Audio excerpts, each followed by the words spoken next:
Now let's go 9-5A Division I. Beaumont United, they were playing host to Friendswood. The Mustangs going for a tying field goal here, actually taking the lead on the field goal, but it was no good. Fast forward a little more into the second quarter. Jonathan Martin from BU going to call his own number, takes it in from 11 yards out for the score, and they led this one 7-0 at this point. Second quarter, more action, 3rd and 10, Friendswood. The ball is going to be on the turf. It's loose.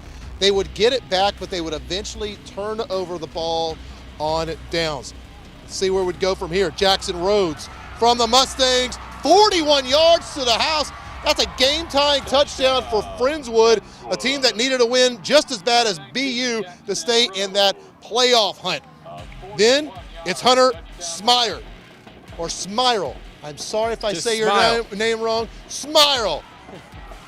He's got himself a nice pickup there, about 18 yards before he is pushed out of bounds. Then it's Jackson Rhodes from there taking over for Friendswood. He would eventually find the end zone, as here we go to this touchdown for the Stangs. And Friendswood hands Beaumont United a loss. The final there was 21-7. Letitia, once again, I believe like she's our Beaumont ISD bureau. Yeah. Because she is always at BISD Memorial Stadium. She saw another tough game there.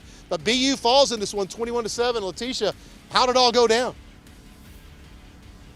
I mean, let me tell you guys. First of all, I love BISD Stadium because they always like Motel 6, keep the lights on for me, okay? So I will say thank you to them for that. But this was a slow start to this game. I mean, as you mentioned, both teams coming into this game 1-4 on the season, and they had some similarities. Both teams won their first games of the season just last week. So looking to build some momentum going on here. But again, Beaumont United on the board first and leading 7-0 going into the half. Now, in the first half, Friendswood just couldn't get anything going. You know, they took some gambles on 4th and 1 that just didn't seem to pay off for them. But like going into the third quarter, it totally changed. By then, Friendswood owned the second half, keeping the ball on ground and sticking with the run game. That is what made the difference for them this week. Their coach talked about how it was an ugly win, but it was a necessary win. So I was able to catch up with Friendswood head coach Robert Koopman after the game and take a listen to what he had to say. All right, Coach, tell me how it feels to get this come-from-behind win. Well, we've been struggling all year, and so to come down here, and that's a good football team, especially a great defensive team. And, you know, we just put our offensive line's the strength of our team, and we just put it on their back in the second half. And we told them at halftime, we want to win ugly. And ugly's a 1-point win or whatever, and so we're excited to get this win. And now that you're going to go celebrate with the team, since you already addressed what you spoke at halftime, what are you going to tell them when they celebrate in the locker room tonight? Well, just exactly that we're an ugly football team right now, but we'll take ugly wins all year long. We're throwing our program and histories. We're throwing the ball, and it's just not our strong suit right now. So we've learned that we're gonna go downhill at people, and we're gonna go talk about how pretty and ugly win that was.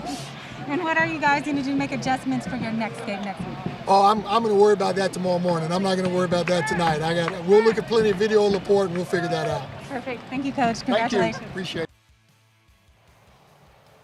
Now, that team was clearly elated, as you can see. I mean, Beaumont United's going to have to go back to the drawing board and see what adjustments they can make to get their next win of the season, as you pointed out, to stay in the hunt for district.